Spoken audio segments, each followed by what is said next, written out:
Amaze. All right. Right on time, 5 minutes late, as always. Thanks for joining us, folks. We are back for another whale webinar, and I am stoked about this. We are hot off a company meeting, so Logan has some tea to spill. We actually, if you really want to go hard in the paint on Triple Whale today, we're doing a State of the Whale as well at 3:30 Eastern. I'll throw some links up there. What been a else long do we time. got? When was the last time you guys recorded a State of the Whale? It's been forever. Well, AJ newly fathered again. He Yeah. brought his second child into the world. Congratulations there. And then basically just doing all those Israel trips kind of put a little bit of a pause on it. But don't call it a comeback. We're going to come with the heat. And then, as always, in the beautiful, wonderful 5-panel merch hat, Logan, the Whale Wrangler Brown, come with the heat. And not only that, you upgraded the background there, I see, right? The vision board is gone now, and you went with some highfalutin artwork here. The vision board still exists. I just thought that maybe behind me should be something a little more sophisticated, and that's as good as I have right now. Everything else is very girly. My wife controls the art in the house, so Understood. A man who does not allow his wife to control the art in one of the best backgrounds on the planet. Our favorite Utah, Sandra Schroeder, on phase 2. Or first off, I didn't even know there was phases of 75 hard. I'm on like my 17th restart. Whatever. Efforts there. I'm getting positive change in my life. How you doing, big fella? Good. Yep. Just a misogynist over here, you know. No, not letting the wife do anything in the house. Just kidding.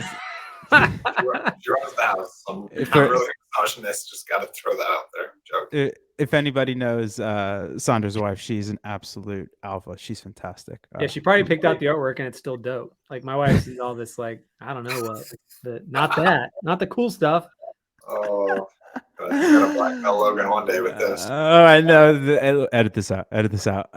Let's see. What do we got? I don't think she even knows I do this, so it's fine. Support. Heck yeah, Richard. We can fire up. Did you guys reschedule, by the way? We're supposed to GM. Yeah, Kenny B, you get it. In some Riot Society again. Let's see. What do we got? Some latest news. What's the latest, greatest? Before we get into the activity feed that I want you to get into, is there anything that's been popping out to you guys? What do I got for you? Airbnb just announced that they shifted a ton of spend away from performance and into brand campaigns, which was really fascinating to me as a new convert of the ecosystem. And to be fair, it's a little bit more impactful in B2B SaaS or in places that there's a more convoluted journey than D2C. I thought that was interesting. You said Airbnb, right? Mm-hmm. Yeah, I'd be curious. You should share that in the whale mail if you see any specific campaign, because I really love their commercials, the ones that have like the Polaroids, basically. You know, it's like music, but just that's really fun. It's performance marketing to an extent because they want you to book, but it feels very brandy. Like it's really cool branding, in my opinion. To be fair, I would call that a brand ad because there isn't a direct response to that. They don't say like book your trip on it, or the slogan is much more implicit than explicit. Like book your trip today. It's more like enjoy the islands, but I do like that vibe.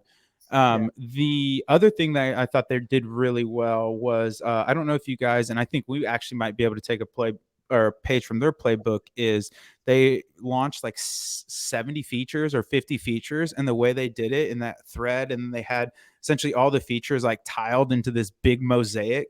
You guys didn't see that? Let me see if I can dig that share that with me. That's cool. Yeah, it was a really, really well done ad. What else? Some stuff on Twisted Metal. Anybody remember Twisted Metal? Any of the kids out there? They don't know. Video game? Yeah, they don't know about the real PlayStation stuff. Get out. Is that the monster trucks and like the sort of games and yeah, it was like racing but with like war, and then you could get the little amazing. Okay. It's like a rated X Mario Kart, you know? Yeah, that's a really good analogy. Midjourney still crushing it. It's some of the stuff is just really, really incredible there. What else do we got? Some fun stuff on Sony, LTV CAC. That's all kind of boring. Oh, this is actually interesting. Lulu did their they had a big thing for, excuse me, I'm moving my chair around, a swap. So you could go to Lulu, all these locations, they put a couple pop-ups up, and you could go to swap out your leggings for a pair of Lulus. What do you guys think of that? Oh, so any leggings, like you and some other brand, you just go like, yeah, some other brand. Exactly. Yeah. Give me your terrible leggings and I'll give you some Lulus. What do you guys think of that? It's crazy that a company their size is doing something so guerrilla, which I like. Yeah. Really actually love. I would agree. Same Z. It sounds like something a brand would do to kind of like create the buzz around themselves. But yeah, and I think there's a powerful Rob Fraser over Outweigh Socks. When I asked him if I gave him $1 million today, what he would do with it, and he said he would buy a bunch of people's socks to get like, because when you have that powerful of a product, it's really, once you get somebody to actually try it, it becomes really good. I totally agree with you guys, and I think it's really fascinating because one, you can just essentially count this as a marketing spend. Two, I can almost guarantee, I don't have verification, but I can almost guarantee it's not the latest, greatest stuff. So it's probably like another way of doing like a really productive fire sale. And instead of having to eat that inventory, you can then push it off to somebody and then have this and because candidly, it makes your balance sheet look better because instead of eating inventory and taking that loss, you just rolled all that loss into marketing spend on the P&L. And so it's just like, oh, they just spent some more on marketing. So I think that's the big brain, like, P&L move where it's like, wow, the company looks great. They're not holding on to any inventory, but really it's because they shifted a lot of this dead inventory into marketing costs, which I think is candidly brilliant on top of the brand building and connection you both mentioned. Nice. Okay. What else? Rick Rubin just dropped his new book. Been really looking forward to that. That's on the list. I think that's pretty much. Do you guys got any other things that you really want to surface to our amazing listeners? Facebook. Go ahead, Sandra. I do have one more, and then we can go through to the I was just gonna say a legend died yesterday, Mr. Frank Kozik. Oh yeah, for the kids that don't know, tell.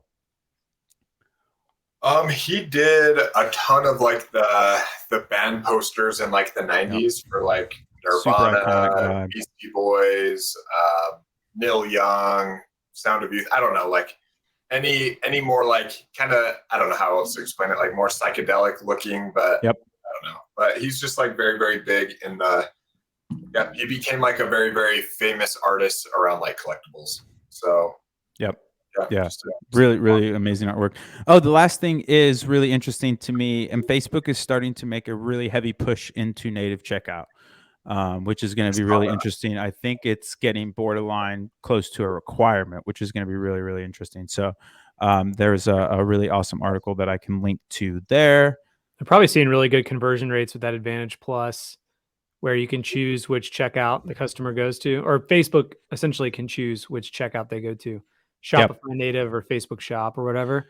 I bet they're seeing good conversion rates. You are always the glass half full kind of guy. I need a Logan pill. I think of it more so as they want the data back. And so if you're checking out on the Facebook platform, you become a first party platform. Well, I agree with that too. So Sorry. I mean, get all that I'm stuff. not No, I like it. But... I love it. I love it. It's for the people. They Facebook's definitely want the people. data back. They could own the entire journey, but I think I saw TikTok was doing the same thing, or they're starting to promote their own checkout. I think all the apps are probably going to start doing it. You just brought something up there, and I kind of want to touch on this. Do you think TikTok is turning into the next Snap in terms of like being like not like I don't know a lot of people doing a ton of work on TikTok anymore, where it used to be like this huge like gold rush for people. Is that just me in my bubble, or? I don't even know if I'm in the bubble, man. I'm like 32 years old. I mean, I'm on the app. Like, I think you're going to get some. So I'm actually working with the benchmarks team too. You're going to get some data pretty soon on total spend that's going through TikTok comparatively. Right. I haven't seen the data in aggregate over the last quarter, but I know just like based on the number of shops that we have, even spending a single $1 per month, it's going to be a lot lower than Facebook and Google, and I'm imagining it's trending down. Well, I think one of its kind of fundamental challenges is the ad life cycle. So like all things being equal, I want to invest in ads that I can run for years. And if I can do that on Facebook or Instagram or even, Google Shopping or Google or whatever, I think for brands under 50 million, even under, 20 million, I think one of the siren songs can be trying to do too many channels, where it's like, man, really figure out what your product channel fit is and really hammer that. And Facebook is, from what I can see, still the best ad buy. And then you add on your little cleanup hitters with Google. It's like, you can master that. It's going to net out more than being able to hit TikTok stuff, just because the barrier to entry for TikTok ads is just so high. And then on top of that, you have the truncated life cycle. I don't know. Maybe I guess I am the glass half empty guy. Gosh. Would you agree or disagree with this take on marketing? Because I know someone has a question that Sander put in about what channels they would double down on. We'll get to this some more, but I do think Facebook for sure if you're a smaller brand. But if you have the extra money, maybe not hot take, but my take is that if there are creators on TikTok that you think are greatly aligned with your brand, I might just send them merch first to see if they'll plug it, wear it, whatever it is, and then probably spend money on them creating content through their organic, just like having them organically introduce your brand to their audience seems like the play. 1000% endorse it. I'm to probably clarify a little bit better, I'm talking in specific about ads. Giving TikTok money. TikTok gets $0 from I'm saying don't do the ads, transaction. Go through the influencer route or whatever. No, I agree with you, but I think this is this is kind of the Achilles heel of TikTok is it's turning into Snap, where it's like you could still do that on Snap. Like it's a distribution mechanism, but it's not an ad platform. And I think that's a big scaries for me if I'm TikTok, because especially as Reels get better and better and better, like I've been so pleased with Instagram of late, man. That's like my boomer. I guess I'm not a boomer, but that's been my little pleasure spot. No, it's a good take though, Logan. It's a really good take. I think that's the path. I think the content to commerce and community commerce are going to be the two big plays this year. Trademark Sander Schroeder. Trademark. Activity feed. Spill some tea for us, and then we're going to get into your guys' questions. If you have any other questions, feel free to pop them in the chat and or question, and then the stage is yours, Logan. Unveil the let me close all my notes so I can show you guys the activity feed, which I don't know how many people who, I wish we could do like a raise of hands, maybe we can do that, have been with Triple Whale for more than like 6 to 8 months. This is an OG product that we're reviving in a big way. Originally, we created the activity feed to mainly just have like a list, which it still is, but a list of all these different activities that are happening across all of your integrations. Shopify products are created. Shopify products are reduced in price or increased in price, whatever you're doing there, fluctuating.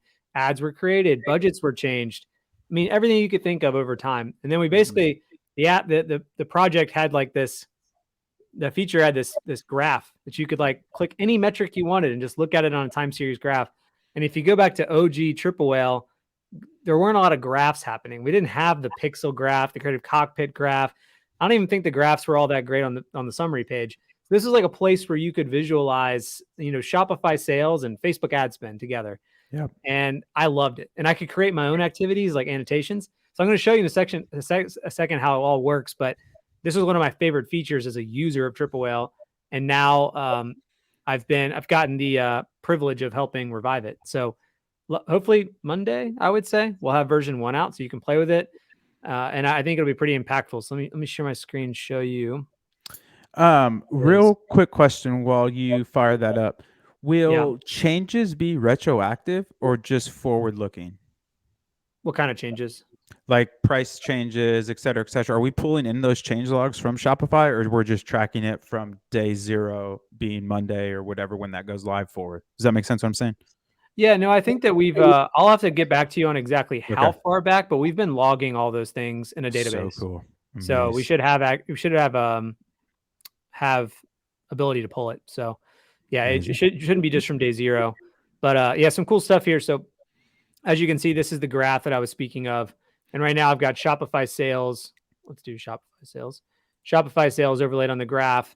And then I can hop over to Facebook and I can choose like Facebook spend, right? And Facebook conversion value maybe. And I can visualize like how all these 3 metrics maybe work together. You can see that like as Facebook conversion value is fluctuating, it's almost in the exact same path as total store revenue.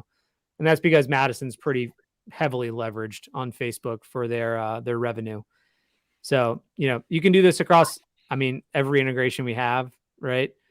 Bringing in Bing, spilling some more tea. Bing should be ready. Maybe a week or two. We got the alpha users already testing Bing. Twitter, if you haven't already done Twitter, you can integrate Twitter ads, so fun stuff there. And then this is also a beta, as you can tell, like from my URL string. If you can see it, it's this is like our staging environment of sorts. All the activities will be listed here across all these same integrations, essentially.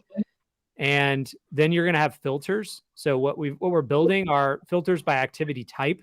Let's say you only want to see Facebook ad budget changes. You only want to see Klaviyo campaigns that were sent. You only want to see Shopify inventory changes, where like a product goes from 0 to greater than 0, or it sells out, so a stock out, and you go from greater than 0 to 0. Those things impact like total sales and performance of the site. So you'll be able to filter right here what type of activities you see. And then another cool thing, let me go back a day. I want to show you guys how you can visualize it. I need to go back to older day. Yeah, here we go. So let's sorry, when you get a chance, will you answer Topher's question as well? I think you might be getting. Oh, I just can't see it. Can you? I'm on like my own. Oh yeah, no, sorry. Monitor. So let me hit you. Well, I didn't want to mess up your flow, but it was just something that I already know you talked about during the company demo. Activity feed looks awesome. Can you add custom actions like homepage updates, promotion periods, et cetera, et cetera? Yeah, totally. Cool. Yeah, I'll show you how to do that in just a second. Amazing. You're the best. So cool thing about like the activities, you can select them here. The other part is that what we're building is when you have when the filter's available, let's say you wanted to filter by activity type is Facebook ad budget updated or just budget updated. You can select the entire activity type. It will auto select every activity that matches that and then populate it on the graph. So you can kind of see if Facebook budget changes, like how it affects maybe your overall spend and conversion value or overall shop revenue. And so the way you can visualize that is like these little bubbles down here. And if there's more than like one, you can click on the bubble and actually see every update or activity that happened on that day with timestamps. And that's pretty neat. And so you can just visualize like this, if you want to hover over it and see how that point in time may change a certain metric or maybe reflects a change. And then if you want to set your own, just like in Google Analytics, if you're doing annotations, you can create an activity or an annotation like this. So you can set your own custom one against any of these different integrations that we have. So if something belongs to finance, belongs to Amazon, Triple Whale, like a blended if you wanted, Twitter, whatever it is. Or if you just want to make it a simple annotation, you can choose like not available. And then you can set the date. So I'll make it for yesterday. And I'll say, hey, check this out. Just a heads up that we updated the hero image on the website. Let's check performance of conversion rate. Right? And you just create that activity. And then now I've got to go back in time to whenever I set that. Did I do it for yesterday? Yeah. I'm playing around with this idea of maybe just automatically adding your custom annotations to the feed, but something like that. And check this out. And so now on May 9th, I have mine and these other ones. Oh, that's sexy. So that is interesting. Very nice. Very nice. One of the things that I used to love with doing stuff like this was whenever I had a pop in sales or like a monster day, I would overlay Klaviyo sends just to make sure, you know what I mean? Like it's still healthy that you're getting the pop from your email, but it's like as the paid media guy or, as the performance person, you're like, oh my gosh, our ads are crushing it. And you're like, we just sent out 400,000 emails. That's why.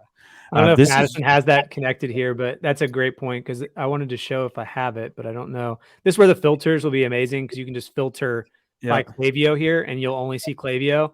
And then you can just populate them on the graph. And so you can see if, just like Rob is saying, if your sales are spiking with the sends, which I'm sure it will, you'll definitely see pops. But yeah, ideally you should, but it's just nice because I think this not only helps the performance marketer, but it also brings insight to other pieces of the marketing ecosystem that might not necessarily be able to see this cross-functional data. Yep. Super awesome. Toss any questions you have in the chat about activity feed. We'll get the big S's opinion, and then we'll move on to your questions. So what do you think, Sonder? Stoked for the activity feed? How do you think you're going to use it?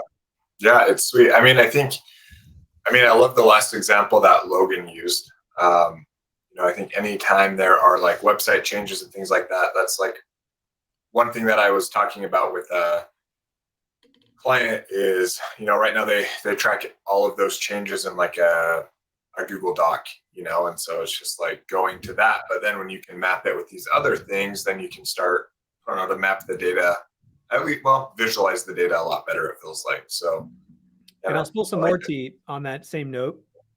I'm pushing really hard for version 2 for this to live on the summary page.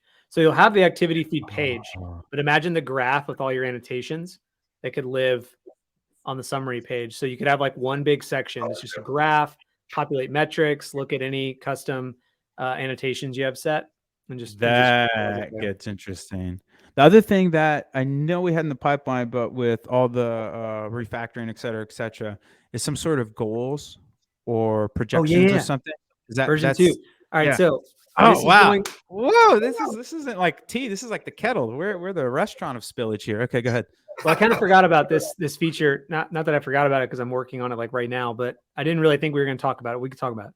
So we just got our iOS app officially approved by Apple, and now you can have push notifications delivered to your phone. Now, if you haven't gotten the prompt yet, make sure you open the Triple app. You may have to go to the App Store and just click the update button if there's an update. Yep. And then you're going to get prompted. Just click allow. You won't get anything right now. So we're basically holding those in a queue. And then slowly what we're going to start doing is sending out anomaly detections. So if we see that like your spend jumped for some reason, like Facebook flipped out the other day, you'll get a push notification that tells you as soon as it happens. That is so cool. So notifications will be slowly rolling out. And then on top of that, we're going to set goals and targets. There's already targets on the summary page, but then imagine every single metric you care about. You can click like a bell icon to be notified when the first time you reach said goal or target. Or if you're below the target by X%, notify me. If I'm above the target by X%, notify me. So there's some fun things there that we're going to put into play. That is interesting, man. I'm very, very stoked about the product roadmap. What do we got in here? Powerful Kenny. Good work. Good work. Fantastic question, Topher. Let us know if you did not. That's a fucking awesome name.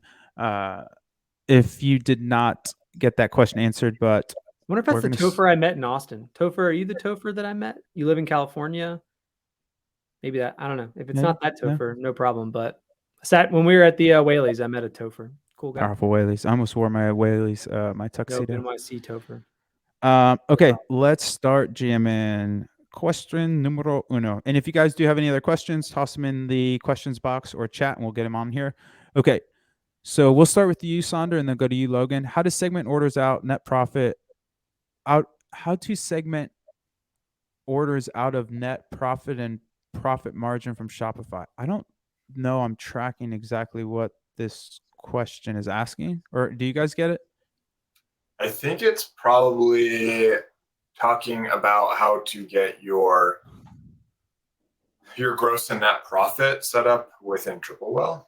If I'm reading that correctly, I think it. Or do you think they'd be interested in like a list of orders by highest margin? That'd be interesting. Like how many orders were like net profit negative because of like shipping charges and like a discount code and those kind of things? Is that what you think they're interested in? That's interesting. Yeah. We have that data. I just don't know where we would get it at the order level. That is interesting. We just don't have shipping costs, which is a problem, but we could like tell you based on your COGS. Or if you put in expenses and use the proper date range, it'll just amortize it or average it out per day. So it's not perfect, but it's going to be, it'll net out, if that makes sense. Like if you spent $10,000 this week on shipping or this month on shipping, it'll just amortize that across whatever date range you choose. So your net profit will actually be accurate. It'll just be averaged into the couch you shipped versus the pair of mittens. This is interesting, though. I'm not sure if this was a question that Sonder pulled from our bank or if this is someone live that's in the live stream, but this is a cool product idea. I think it could make sense to build segments in the CDP maybe we could like aggregate a list of orders that the net profit margin is below 10% or something, and then above 20%. And that way you could like download that list of customers and orders to understand why are they maybe net negative or really low in the margin. Was it because of a discount code or shipping, something like that? I used to look at this in the hell was it called? Order metrics, RIP order metrics. And it was actually really cool. Order metrics, and this might be an interesting product idea. In the reporting they would send you your top 5 most profitable orders and your top 5 least profitable orders. And it was really interesting because when I would find these least profitable orders, it led us to the insight that there was like a beer jelly sampler kit that was just absolutely killing us. And so moving that away basically reduced all these just really, like, we were paying $20, $15 on top of, you know, CAC. Like this was the actual gross profit, or no, it would be the net profit minus the operational stuff. So it's not really net profit. But anyways, you get what I'm saying. And so that's a really interesting idea. That's interesting. Well, whoever sent that in, thank you. I hope we answered it. If not, yell at us. Okay, moving on. We'll give Big S this one, I think. How to inform clients who do not want to spend ahead of time to buy VV audience plus build email lists. I'm guessing video view audiences? Yeah, so looks like, I'm assuming when they say ahead of time, this feels like it's pre-revenue. Okay. If they're doing video view and building an email list. I mean, I think probably what I would do is set like almost like a CAC target, like an email CAC target. So, what would you call that? Is there an actual cost per email? I mean, I think in SaaS, they call that like cost per lead too. I mean, SaaS calls it a lead because they haven't like converted yet, but yeah.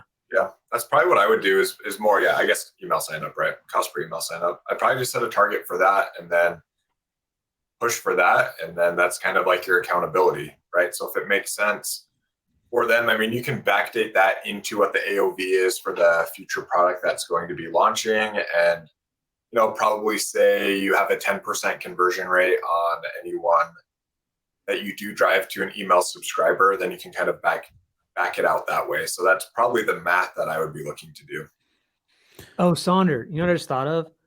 I don't know if this was an old piece of content. I'm just like so excited that you brought that up. I told you, high energy today, folks. He's bringing his A game. I don't know if this is an old piece of content or if we can find this somewhere because Rob is friends with these folks. Moise, I swear it was Moise and Nick. We're talking about this. If you're pre-revenue, now this may be a little too bold for you. I don't know who this is, but Moise's opinion was like literally sell the shit. Like, I don't care if you don't have it, sell it, promote it, sell it. And then you'll find out your CAC right away. You'll know how many people want this thing, whatever it is. And you'll know what your CAC is on Facebook. You've built an email list. Now you have all their emails. People will sign up even before they buy it because that's natural. And then if you can't make it in time, refund them all and tell them you're going to give them a 25 or 50% discount when you have it in stock. And now you've built an email list and you have a lot better data to work off of, knowing whether or not people want your product. It might be bold, but that was his opinion on the subject. That is riding the lightning. Well, that's what he did. He was buying product off of Etsy. Okay. And selling it online. And then they hit bandwidth with that person and what they could actually produce from a deodorant standpoint. And so, yeah, so that's where the refund then came in. Oh, got it. Okay. What a G move. Both fantastic advice. I think the LB advice would be a little bit more cautionary, where that's a little riding the lightning. But hey, you know, sometimes you got to feed a little juice to the ride. I think because this person used the word clients, I would also say this shouldn't be a decision for the client. This needs to be wrapped up in the strategy of like, hey, we're going to get you X amount of revenue. This is how we're going to get that through this amount of orders. This is the tactic that we're going to use. We're going to be targeting video view audiences to then retarget to build the email list. Here's the economics. Like if you have a client bitching about video view audiences built email, they're either not a great client and they're in the weeds too much. Like that's what the money's for. Like you're the expert, you're running their paid media. And so I would say this might be also a byproduct of the client either A, not knowing where they were, B, not knowing where they are, or C, not knowing where you're going to take them. And so being able to wrap this in a narrative of why this is important and this is the thesis test could also help alleviate some of that hesitancy. Because a lot of times, like that anxiety comes from the unknown. And if you can not necessarily tell them what the results are going to be, but here's the experiment that we're running, these are the parts of the experiment, let me cook, I think can be also another tact here in the non Logan and Saunders said it better than me, but that might be something else in terms of it might be more of a client management issue than a actual technical thing. Okay, amazing. All right, where are we at? Dun, dun, dun, dun. Ooh, who wants this one? What attribution model do you use for each traffic source? How aggressively do people scale buys? This is heat. I love this. You're both chomping at the bit. It's like the pool stick broke in half. We got one place.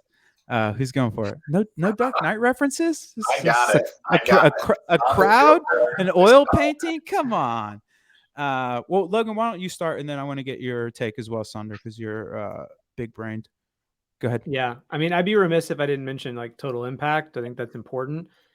Get your click-based attribution settled in, get post-purchase survey responses collected.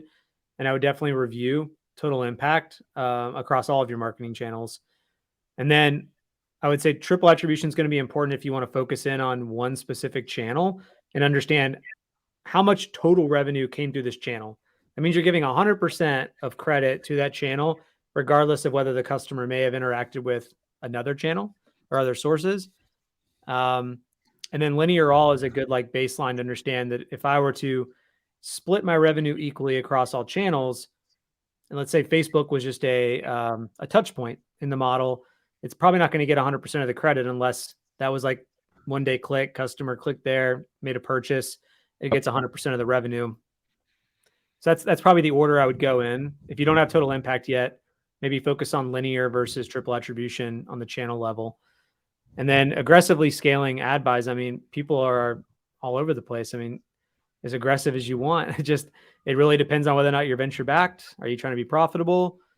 Do you feel like you've got product market fit where you're starting to get a solid, like, I would say if you're selling through inventory, already running Facebook ads, and you're getting a consistent acquisition cost there for them, and that's profitable for you, then my opinion would be to, scale up to where you're not just going to like screw up your ad account if that still exists. I remember like there used to be a 20% rule. Maybe that doesn't matter anymore, but yeah, I see people scaling up to $1 million, a month, right? And spend. Beautiful answer. It's hard to follow, I guess. What do you got, Sander? As far as attribution models for each traffic source, for Google Ads, I always like to use a first click. Keep in mind, I'm coming from the lens that paid media is for acquisition and driving new customers. And so that's where I like to use a first click on Google Ads. For Facebook, it will be completely dependent on how much view through revenue you're seeing within Facebook. So a cool little thing you can do within Triple Well, if you're on the Pixel All section, turn it on triple attribution plus views. You can either click on your purchases or your conversion value, scroll to the very bottom, and it will tell you how much view through revenue you have pulling directly from Facebook's API. So, that's one thing I'm seeing. It just keeps increasing. It feels like every single week. I met with a client today. 90% of their view through revenue, 90% of their revenue was view through revenue. Another client I met with yesterday, 50%, right? So it's like super, super high. And in most cases, it's being backed up by a post-purchase survey. So the survey responses are indicating that they are getting that much view through conversion based on what we're not able to attribute to a clickable purchase. So we'll actually show you that deduped amount with triple attribution plus views. So that's where within Facebook right now, I still like to use triple attribution plus views to pull levers and optimize. Okay. I saw another question though come in from Maddie, it looks like, around just paid search. And I feel like depending on the number of post-purchase survey responses you have, Total impact, I think, is giving good budget distribution recommendations. I just feel like there needs to be some statistical significance. And maybe this is, Logan, where you could chime into how things may or may not work or what that looks like. I just know, like, for example, one client I met with today, they only have 2 post-purchase responses in favor of Facebook and Instagram. And so in that case, total impact isn't necessarily going to favor like Facebook or Instagram, even though 95% of their revenue is view through right now. So yeah, that's one where I feel like they just launched a new campaign structure. So for that one, I'm like, just give it some more time, maybe add some more exclusions. And then we might need to, a week from now, move to like optimizing based on a 1-day click or 7-day click, right? And so, you know, those are, I guess, some of like the workflows that I'm going through with real, you know, businesses right now. Yeah, it's good. With this question from Maddie, it's interesting. I'd be curious, like, what type of paid search? Like, if it's keywords, then I think I would continue pushing down that path as long as your acquisition costs are good. If it's brand search that we're worried about, I'd be curious to know why you're spending so much on it. If you're spending a lot on brand search, that might be a problem. Normally, I see little spend on brand search, but it just because it's cheap and a lot of conversion value. I love where your head's at. I would just reframe that and ask them, why are you spending on brand search? Some people want, if it's brand search, search on if it's brand or not.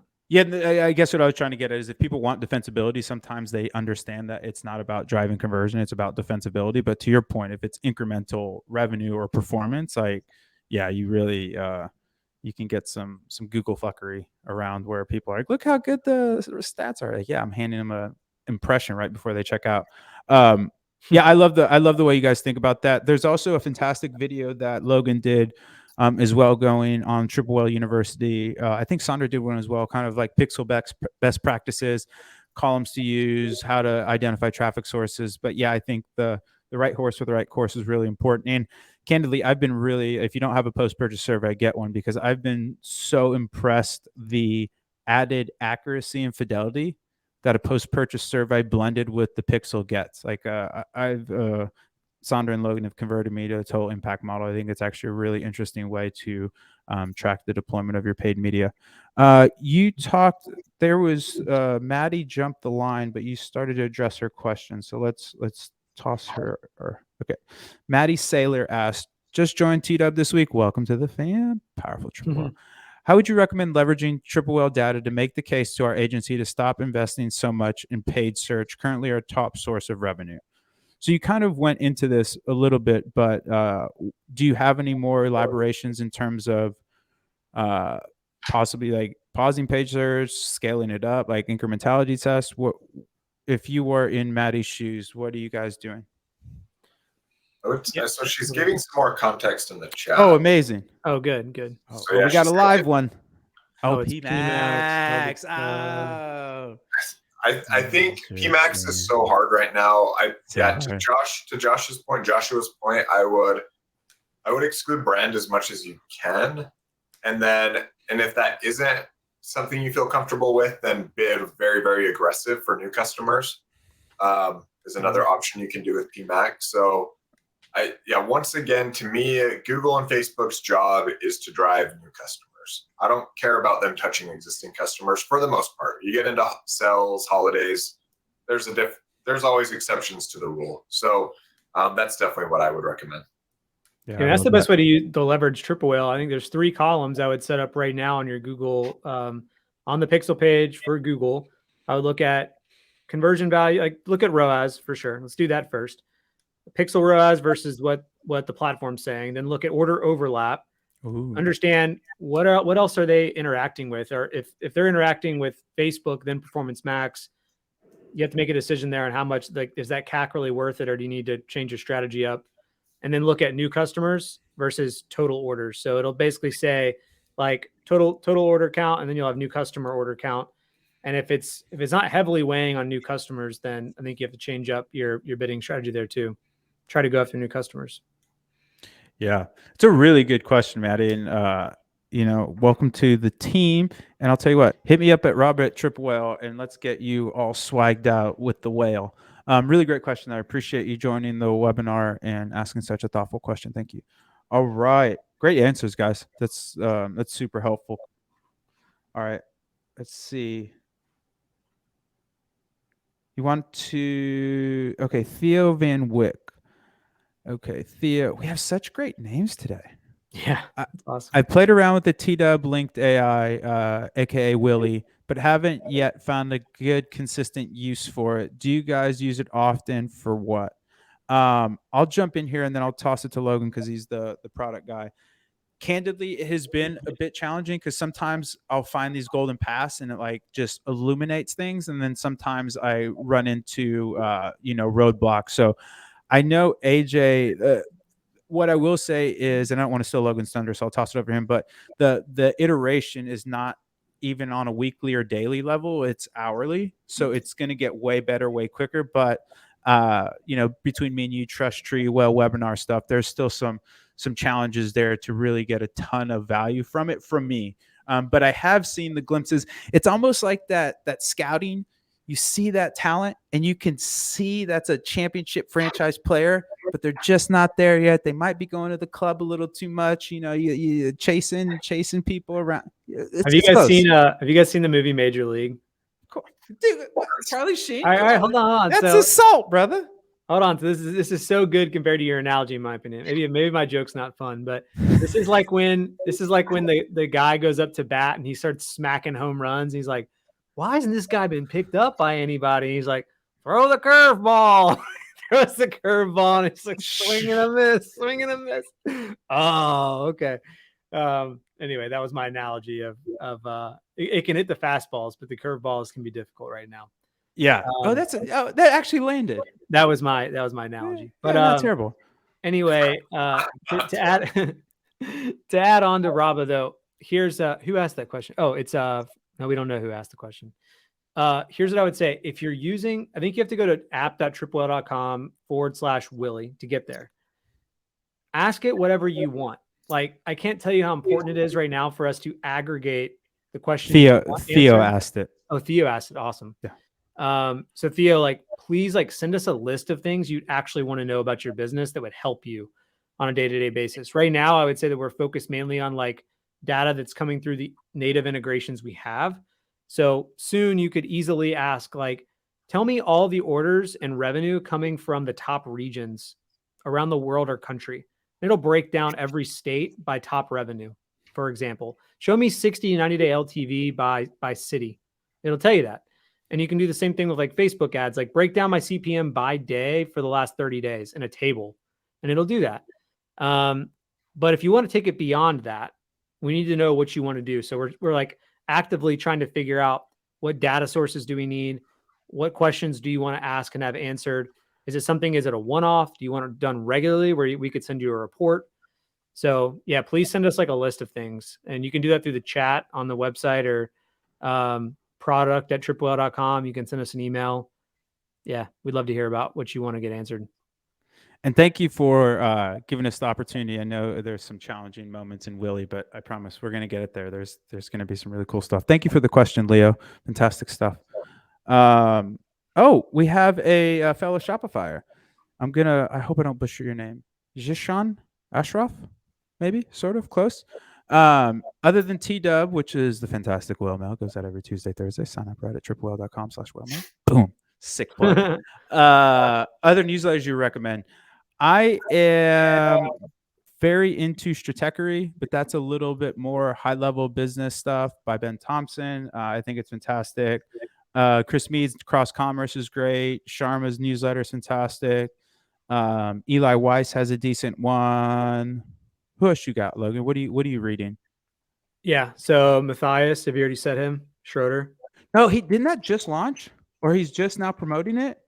Because that is really good. I've always interacted with him. Really smart guy. Really smart guys. I think in the Nordic countries, but really brilliant kid. Really good dude. Yeah, I've had it for a couple, maybe a month or two, I would say. Maybe I'm just not hip. Yeah. I mean, my favorites are him, Chris Mead, which you already said. Yep. Nick Sharma's is great. I can't get enough of Sean's. It's I think it's just Sean Ecom. You can go on his Twitter and find it. He's the. Oh yes, that's a great rec. Fantastic, he's the owner of Ridge, and I just feel like he will give you the truest take ever on anything e-commerce related. It's so funny. Yeah. Because he doesn't care. And Marketer Milk is pretty good if you just want like aggregate news about what's happening in marketing. Yep. If that's your jam. And then of course, like Sean Perry's like 5 tweets of the week is fun. If you just want some content related to commerce and tech, that's what I go to for that. Sandra, any additions? No, I was gonna say Sean Perry. I like inside marketing as more similar, just kind of like a more like macro. More, I'd say it's more bigger brands, not specifically D2C. But I'm more. My gosh. Sorry to cut you off. Alex P's No Best Practices. I can't believe I did not plug hers. That's actually probably top 3. Sorry, I didn't mean to steal your thunder. Marketing what? Inside marketing. Inside marketing. It's the inside newsletter, but then they have is that still Jason's company? Calicanakis or whatever? Okay. Yeah, it is. That guy's everywhere. All in pod. Shout out. Andy Rosenberg also has a pretty decent one. Curb Your Millennialism. Nice little pun there. Not really great for D2C people, but you can still glean a lot of resources from it. But Lenny's newsletter and Lenny's pod is fantastic if you are in the B2B SaaS space or in the product space in general. I find him a very, very brilliant synthesizer of ideas. Z, I hope that helped out, and hit me up and we will get. Oh yeah, probably should drop some links. I'll tell you what, Jack, we'll do a wrap up of these links and we'll just send everybody it post hoc because I don't want to get bogged down into the copy and pasta for all these sublinks. But I got you. That's a really good idea. Okay, amazing.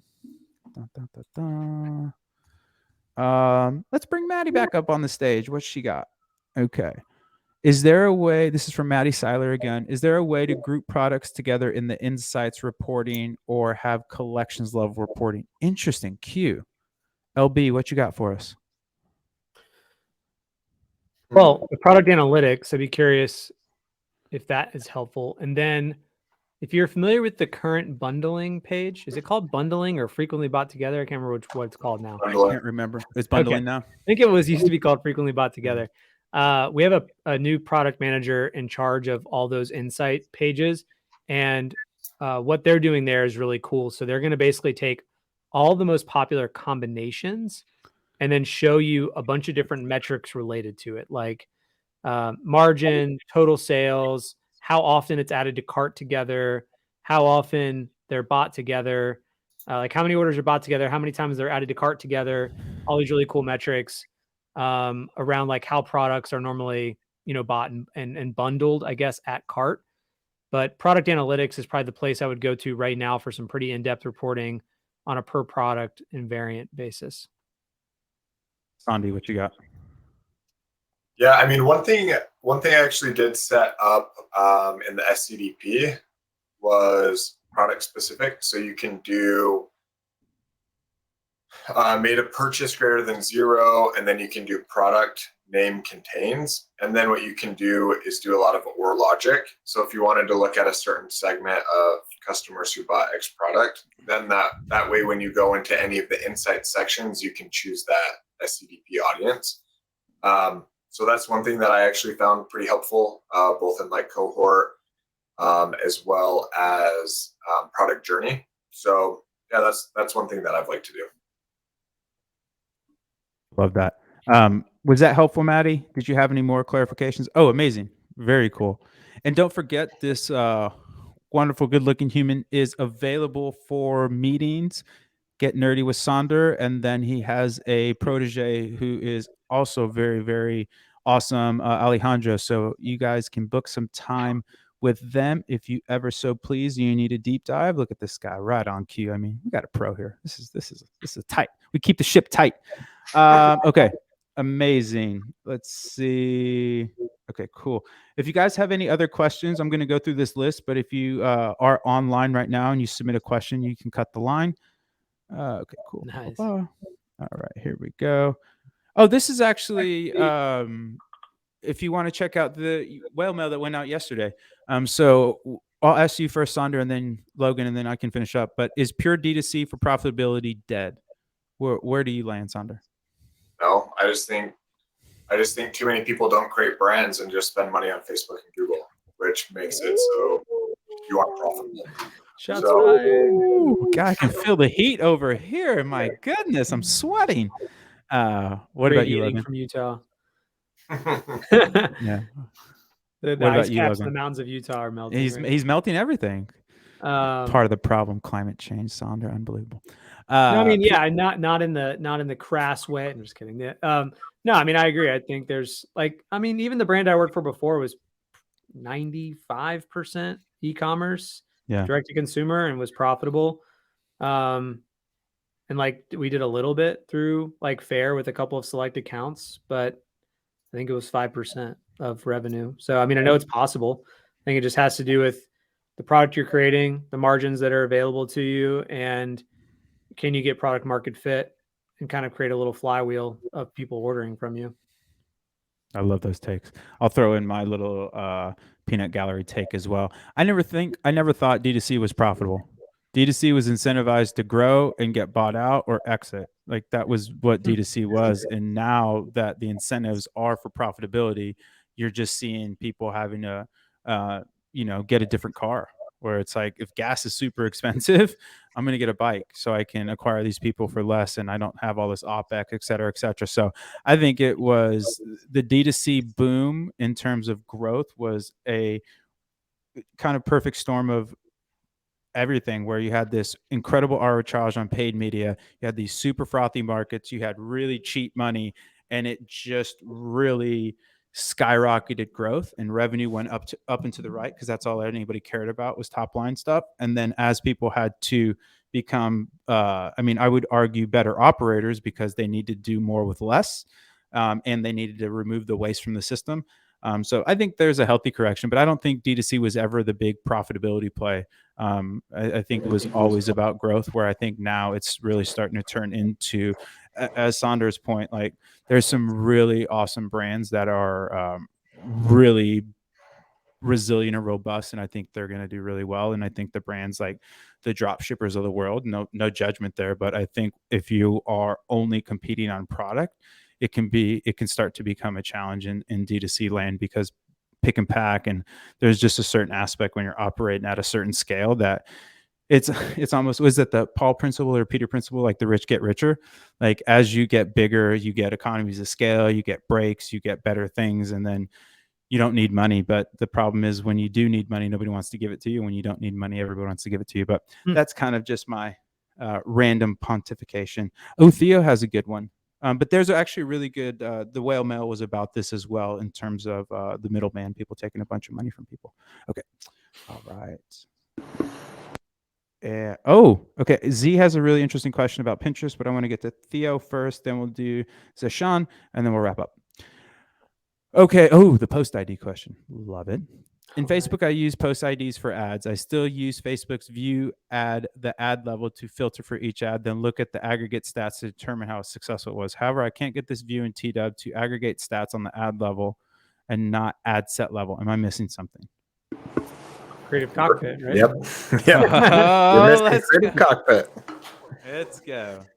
Do you want to walk them through it, or how would you do that? Just high level? But you can look at it. Yeah, I'll let Sonder go, but just know that you can put it in a table view. Right now, it's like by default a card view, but you can hit a button to click and make it a table view, and it's like every ad by ad name or ad ID. But I'll let Sonder lives in that thing. So I'm just gonna say, just book some time with me in that link, and we can go over it, because that will be the easiest way. It's pretty robust, or we can talk about it next time if we want. I'm working on some ad nomenclature to make Creative Cockpit more useful. So yeah. That's a really, and just to give people background if they're not following along. So when you create an ad, you're literally just essentially creating a new piece of content or a post. That post has a unique ID. And what you can do, especially if you have some really successful ads in the past that not only have a bunch of learnings, but a bunch of social proof on that, you can use that post ID to launch it to different campaigns, et cetera, and it'll retain that social proof. So it's a really cool way to put your best players in new games. All right. Okay, let's do one more. And then if anybody has any quicker questions, we can do maybe one more if it's a simple one. Let's talk pins. Powerful Pinterest. Is it actually working for anyone? In my 1 year plus at Shopify, I have yet to see it, to be honest. Zashawn, fantastic question. I can give my take and then I'll throw it to you, Logan, and let's close with you, Sander. The only time I actually found it useful was as a kind of tertiary or fourth channel bolt on. And I was trying to essentially just fill website traffic to then retarget. But then the economics just started to get a little bit strained. The other thing is this was pre-pixel, pre-triple pixel when I was running this. And so it was just a big challenge because Pinterest, I actually think it's a really cool platform, but their actual attribution is a bit, over optimistic at worst, where their attribution windows are like, was this person alive? Okay, well then I think they fit in our attribution window. So I think that's the biggest challenge is I never saw the direct ROI. And as we scaled and scaled on Facebook, it was starting to diminish and I just shifted resources from that. I don't know a ton of people that have actually scaled on Pinterest, but home goods and baby, yeah, not bad. What about you, Logan? Yeah, I don't know of anyone offhand like scaling ads there, but I think you just said it. So I was mentioning home goods and baby, and like women's apparel. Mm-hmm. They're not even a client of ours. I just think I even heard either heard it on a podcast or through a blog post or something.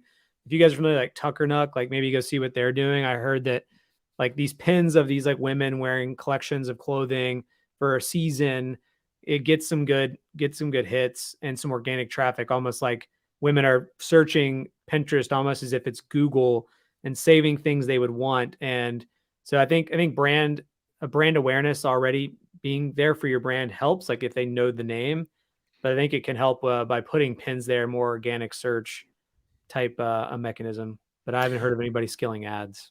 Yeah, that's a really good shout out. There's definitely some work to be done on the organic side. I knew that client had a really big organic following on Pinterest, but in terms of expediting it with paid, it was a real big challenge. Okay, folks, we're 2 minutes over. Make sure if so Z and who else do we give it to? Maddie. So Zashawn and Maddie hit me up for, and why not Theo? Maddie, Theo, and Zashawn hit me up, Robert at Triple Whale for some swag. Just email me your address and your size, and we'll get you taken care of. What signups you got? What do you got? You got Sunday Dink Club still going strong? Oh yeah, you're loving it. How do you get involved with that? Dude, the website's officially up, SundayDinkingClub.com. Oh, I mean, there's not much there, but you can get to the newsletter, to YouTube, all that stuff. So if you like pickleball, hit me up.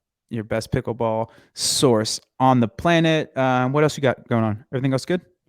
Yeah, it's been a lookout for new products launching, and like don't hesitate to send us feedback. The more information we can get on how much you like or don't like something and reasons why is the most helpful thing we can get. Amazing. We are we're doing a State of the Whale at 3:30 Eastern. I'll throw some links if you guys want to hear me and AJ jam. I think Max is actually going to join us as well. So Three Amigos back in town again. What else we got? We have Geek X going next week, so we'll be out in LA presenting at Geek X LA. And then the week after that, we'll be at Commerce Summit. And then what do we got in June? We got the Blue Whale Group in June. That's an invite-only event for our bigger stores. Last year was fantastic, so be on the lookout for that. And then we have the Chicago Roadshow in late June, so we'll get all those dates for you. But the event season is starting, so I'm really stoked about this. Thank you, everybody, again for doing that. Yeah, Katie, this is actually, if you go to whalewebinar.com, so it's a really easy link to remember. That's where all the whale webinars will live. And there's also a link. All these get posted on YouTube as well. And then we'll email you post hoc. And then we have one more action item to get you the list of our favorite newsies. We'll do that. And then LB, I really love the new look, man. It looks fantastic. The hat looks great. The energy's up. Life is good. Life is good in the SC. You know what? How far is Greenville from Asheville? North Carolina. Dude, my brother's graduating in the 15th, so I might drive all the way to Charlotte because I want to go through Asheville. So maybe I'll pop by, say hi. Maybe we'll get a pickle game in. Are you traveling? You're that's the opposite road. No, but going to Charlotte's opposite of me. But only an hour out of my way. You're worth an hour. Come on, 60 minutes. What's 60 minutes between friends? I just mean that you could come to me for sure, but it would take you then 2 hours to get to Charlotte. But it would be a fun trip. I could do it on the way back too when I head back to Austin. Do it, man. Okay, amazing. All right, folks. You are the best. You are my favorites out here. We'll see you next Wednesday. Oh, make sure if you want more of cool stories of D2C founders, operators, we have a really awesome podcast called You and Your ROAS where I interview all those awesome people. You can find that on your favorite podcast catcher and or youtube.com/triplewhale. And then we also have a more tactical one where I co-host that with the CMO at Avi, Ashton Milani. We bring on a guest every week and we go deep into the world of D2C. All right, we'll see you on the flip. No fish stuff, no nothing. No Rex. Dead & Co. just played the Cornell this week. Like, go on YouTube and listen. They have the audio up. It's great if you like that stuff. If you want to listen to John Mayer jam in a different way, it's great. Come on. And then their tour starts in like 9 days. So let's go. Amazing. All right, you beautiful people. We'll see everyone on the flip. Thanks so much for joining us. Sorry we were 6 minutes over. We'll see you guys next week at the same time. I know we do need to add a little production value, don't we? Like some intro, outro, some outro music. Yeah, I like that. All right, everybody. Thanks so much. Bye-bye. See you.